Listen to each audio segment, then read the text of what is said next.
Good afternoon, brothers and sisters. It is 1:16 p.m. Central Standard Time on March 28th, 2022. Hope our Creator is keeping you well and safe wherever you are in the world. We are coming back here again today. Please make sure to hit that like button, share this across other platforms to bring awareness of what is going on out at our star and for all solar weather activity. And please subscribe if you're new. Welcome to the channel. We are at spaceweather.com, solar flare, tsunami, and radiation storm. I did go over this morning. But, yeah, we ain't done yet. Our sun is not done. A lot of things just happened all at once. Sunspot AR2975, which means AR means active region, erupted on March 28th at 11:29 UTC time, producing a major M-class flare, M4. This is the one that we're seeing right here. The blast propelled a solar tsunami through the sun's atmosphere. You can see it rippling away from the blast site in this movie from Solar Dynamic Observatory. And I did show you guys this one this morning, right? Well, ain't quite done yet. The solar tsunami was radioactive. Its rippling leading edge beamed radio waves toward Earth. An actual radio burst at 56 megahertz was received by Robert Stames, who recorded the outburst at his Space Weather Observatory in Lofoten, Norway. At the same time, the United States Air Force says they recorded both a Type 2 and a Type 4 solar radio burst.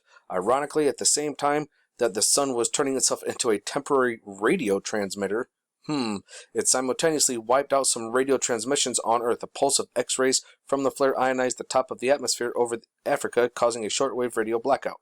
Once again, I showed you guys this morning too, right? Aviators, mariners, and ham radio operators in the area may have noticed fading or other unusual propagation effects at frequencies below 30 megahertz. Energetic protons accelerated by the flare tsunami are now peppering Earth's magnetosphere, causing a minor S1 or a solar storm class radiation storm. Our planet's magnetic field is funneling some of these particles towards the poles, where a second type of radio blackout is currently underway, the polar cap absorption event. Now that is what I showed you when we were over here. That's what this is. Okay, those protons are coming down our geomagnetic line that's connected to between the Earth and the Sun. It rides right down and it's causing this effect. This is our current uptick. We are actually in the middle of another flare, folks. That's right. The sun did not just decide to take a chill. It was like, nope, I ain't done yet, and actually reached all the way back up to another M1. So ever since this popped off, we've been in constant C flare, constant C flux. This is like real deal fun stuff, folks. Like yippee-ki-yay. And right now, looking from Enlil, from our M flare, and unfortunately we got to use Enlil. He's the only one that's got anything up to date. This is Earth right here. This is the sun. These are our geomagnetic lines that I was telling you about that keeps us connected to the sun. Okay, it's going to be riding down the line and impacting us. It looks like right on April 1st. April Fool's Day. That's pretty interesting. And it's looking like it's going to be, from the color-wise, it's looking like it's showing it's going to be about between 40 and 50 centimeters cubed from the color appearance of it. But we'll have to wait for a little bit and see what that looks like later. Now, one of the other ways that we can tell that we were having the ride down the flux when we see this is we can also kind of come up here. There's multiple ways of looking at it. See right here, solar proton flux. This right here puts us into solar radiation storm right here. Got S1 through S5. Okay, now what does that mean? And over here at Space Weather Prediction Center.noaa.gov, you can come up here, and it even shows you up here. You can actually click on these. S1, click on it. What does it say? Biological, no effect, no impacts. Satellite operation, none. Minor impacts on high frequency radio in polar regions. Okay? Now, so it's nothing to get to like, oh my gosh, we're going to die, because we're not. And then, of course, this is what radio blackout. So, again, high frequency radios, ham radios, stuff like that. You're going to see some radio loss. You know, it'll kind of mess up a little bit. Sometimes you'll actually get some really good ones with it. You'll actually be able to reach a long ways out. It just kind of depends on the direction, how it hit, and things like that. So, yeah.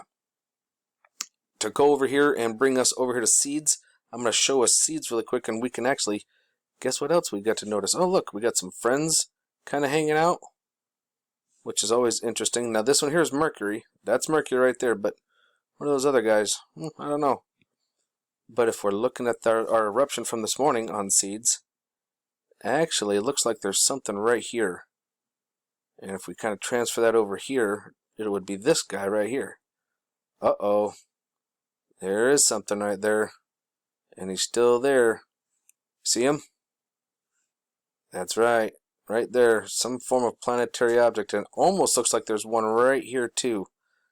But I have a hard time seeing them over here on the ink filter. But that's as far as it'll actually go. Actually, let's see if I hit a refresh. That'll actually give us a little more. Nope, it doesn't give us any more. That's all we got from this. But we actually have ourselves a little cheat, don't we, folks? Let's go over here to ISWA and see what else we got, because we're going to actually have more with seeds. Alright, first let's take a look at LASCO. We're going to take a look at LASCO C2. Let's do a little zoom in. And we can see the eruption a lot better here. We're not going to have as much missing data. As much. Still is some. Oh, look.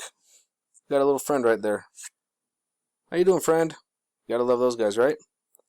So, we'll take a little sneaky peek here. And here's our eruption. Now, you notice how all of a sudden you got it's a lot more peppered with white specks? Did you guys see that? It just all of a sudden goes poosh. Those are the protons that are coming down this. Now, at the same time, look at this. We got a friend here and a friend here. Friends will actually hide in this. They'll actually get more active in here because they've got some place to hide. They can hide along the other protons and kind of hide their signature. Which, ooh, look at that. That's almost like a boomerang shape, isn't it? That's pretty cool looking. Nah, there's another one. See what I mean? They use this to hide. Those little turds. Oh, here's another one right up here. These guys do that all the time. So yeah, this is definitely Earth directed, and it's going to hit us on the 1st. Yippee-ki-yay. Now, as we come over here, this is where things get a little more interesting. Got more time on this. I'm going to tap on this one here. This is stereo. This is the one we were looking at with seeds. Okay. And we can actually see it go a little bit further. Oh, what is that? It's interesting. So as we see, we were looking at this here, and then this. Let's kind of see what happens with it. Ooh, what is this? So it's looking like, as it gets away, obviously the light isn't going to affect it as much. But yeah, I think that there was or is something there.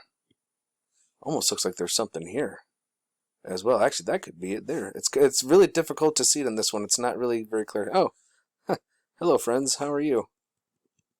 And that's about as good as we're going to get on that. Then let's come over here to the science data.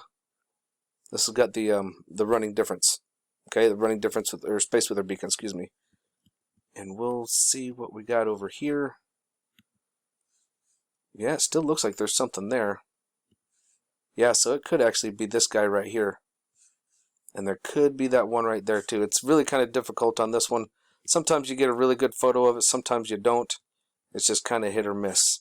If you're not sure what I'm talking about, well, I'm talking about Nemesis, folks. Now we're going to come over here and we're going to look at 94 angstroms of light. And we're going to see right as our flare starts picking off at 11, look at that, here we go, 1124. She starts kicking off, and it did send out some plasma. Now let's see the recent one that we're just having.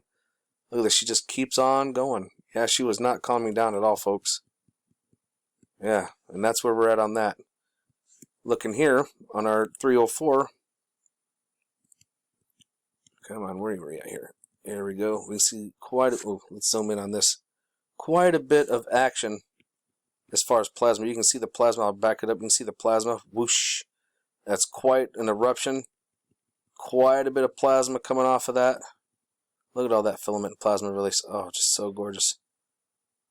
Nice ribbon effect. Yeah, and it's actually still coming off of that, believe it or not. And then that was the one that just popped just now. So, yeah. Fun stuff. Hopefully our son will actually take a chill pill. Because we need to take a break. I mean, we're just getting popped all day. Let's zoom in on this here. And here's the original pop with the solar tsunami. Boom. And look at the lines just bouncing and dancing. Now, a lot of times, here's what happens a lot of times.